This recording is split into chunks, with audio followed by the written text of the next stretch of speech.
There are creatures in mythology born from darkness, creatures forged from shadow, bone, and ancient chaos.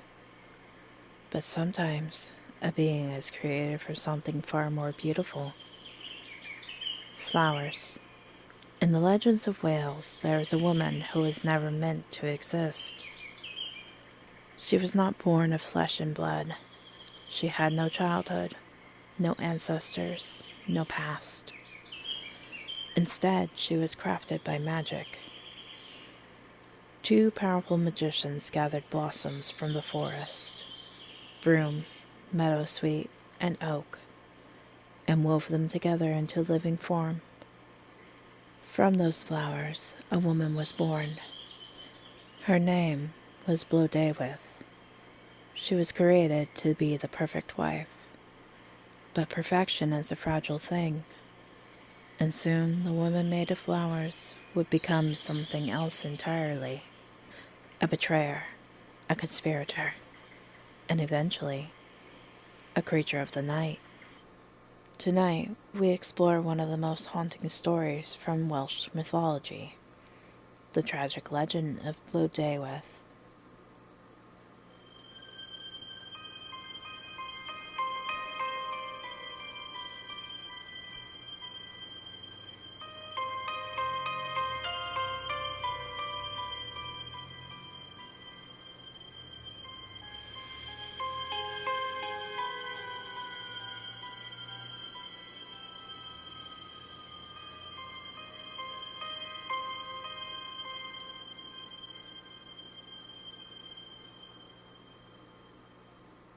Welcome back, witches and wanderers, to the Morbid Witch Podcast. I'm your host, Kari, and tonight's episode brings us into the mysterious world of Welsh mythology, specifically the legendary tales contained within the Mabinogion. These stories are among the oldest surviving myths of Britain, blending Celtic folklore, heroic legend, magic, and tragedy. And among them is the strange and unforgettable story of Blodeuwedd, a woman created through sorcery from flowers, destined to become both a bride and a betrayer.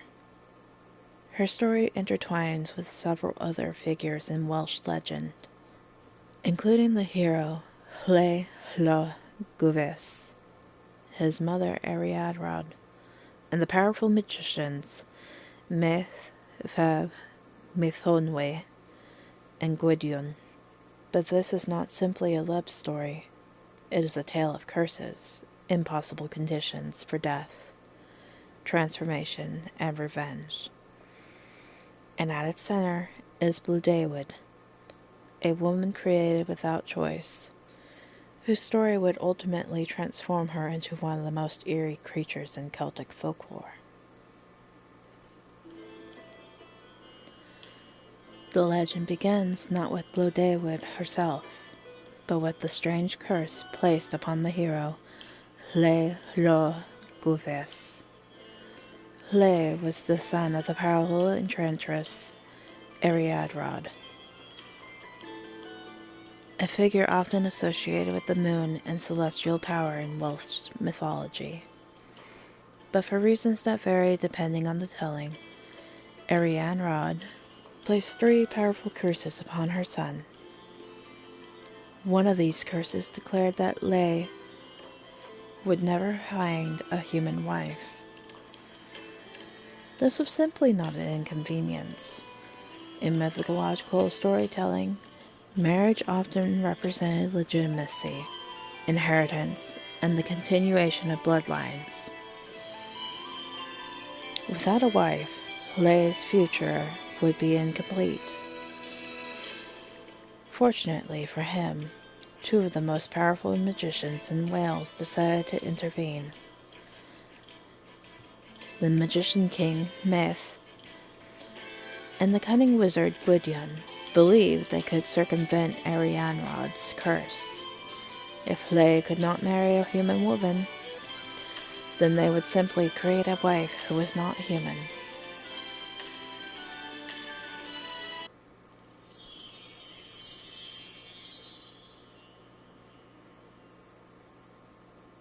Using powerful magic, Mathonwy and Gwydion gathered flowers from the forest.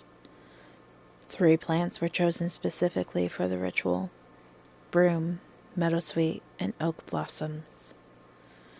Each flower carried symbolic meaning: strength, beauty, and vitality. Through enchantment and spellcraft, the magicians wove these flowers together into the form of a living woman. From blossoms and magic, Blodeuwedd was born. Her name literally means flower face. She was beautiful beyond comparison. A perfect bride created specifically for Lleu. At first, their marriage seemed successful. Lleu gained his wife. Blodeuwedd gained a life. But beneath the surface, something was wrong. Blodeuwedd had been created to serve a purpose. She had never been given the chance to choose her own destiny, and eventually, that lack of freedom would lead her down a darker path.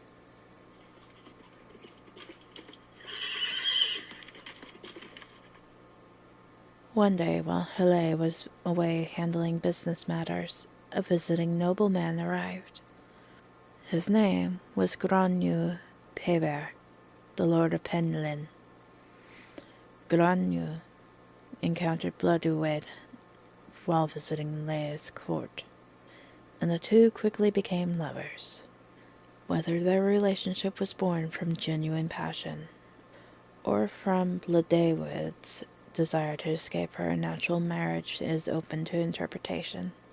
But their affair soon escalated into something far more dangerous. Blodeuwedd and Lleu began plotting Lleu's murder.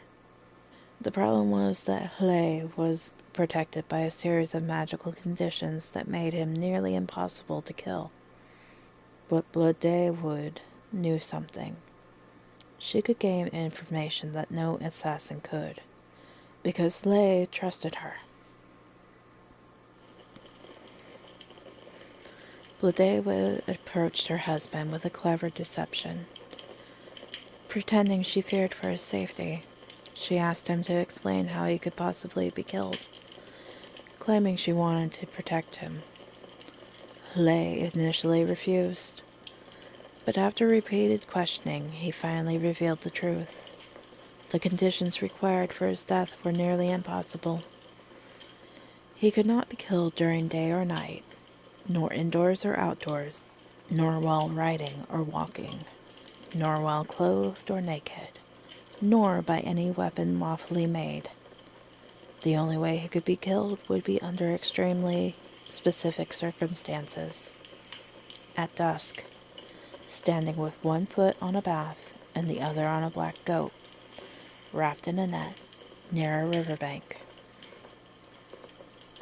and struck by a spear that had been forged for an entire year, but only during the hours when everyone attended Mass. Blodeuwedd carefully memorized every detail, and then she passed the information to Lleu.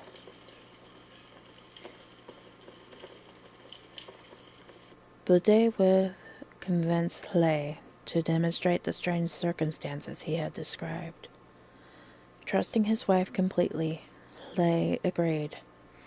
As he balanced with one foot on the bath and the other on the black goat at the riverbank, wrapped in the net, the impossible moment was recreated. Hidden nearby, Lleu waited.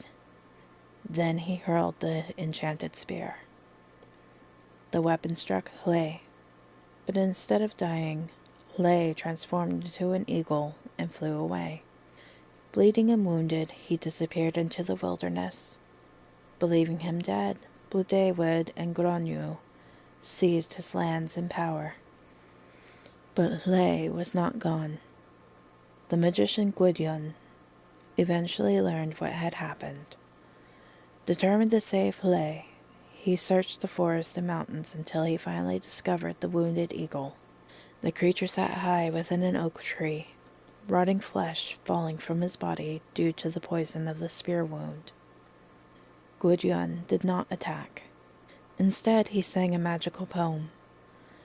Through the power of the song, he called to Lleu's spirit. Slowly the eagle descended from the tree, and as it touched the ground, Gwydion transformed it back into human form. Lleu was still alive. Math and Gwydion nursed him back to health, and once he recovered, they prepared for revenge. Lleu gathered the warriors of Gwydion and marched to reclaim his lands. Gronw fled toward Pinland. Blodeuwedd also attempted to escape, but Gwydion caught her first. Rather than killing her, he chose a different punishment. He transformed her. Her flower-born beauty twisted into something new. Feathers replaced skin. Her face hardened into a sharp beak. Her eyes grew wide and haunting. Blodeuwedd became an owl, and Gwydion cursed her to live forever in darkness, hated by other birds and forced to hide during the day. In Welsh folklore, the owl would forever carry the memory of the woman made from flowers. Meanwhile, Gronw attempted to negotiate with Lleu. He begged forgiveness, but Lleu refused. Instead, he demanded justice. Gronw must stand on the banks of the river Sinfale and receive a spear throw identical to the one he had given Lleu. Terrified, Gronw asked if one of his men would stand in his place. None agreed. Finally, Gronw requested one last protection, a large stone placed between himself and Lleu. Lleu allowed it. Then he threw the spear, with such force that it pierced the stone and Gronw's body, killing him instantly. The stone, known today as Lleu Gronw, is still said to exist in Wales.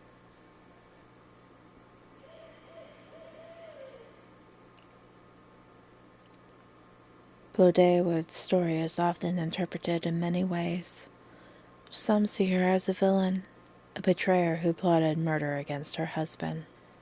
Others see her as a tragic figure, a woman created without consent and forced into a life she never chose. Her transformation into an owl adds another layer of symbolism.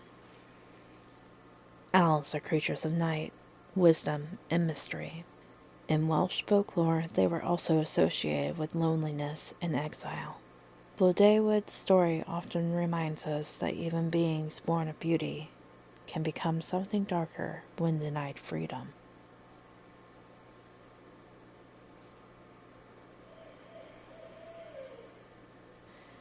Thank you for listening to the Morbid Witch Podcast. You can find the podcast on Spotify, YouTube, and iHeartRadio. If you're listening on YouTube, don't forget to subscribe, like the episode, and leave a comment. If you're listening on Spotify, please consider leaving a rating for the show. Until next time, stay strange, stay spooky, and remember, the shadows are always watching.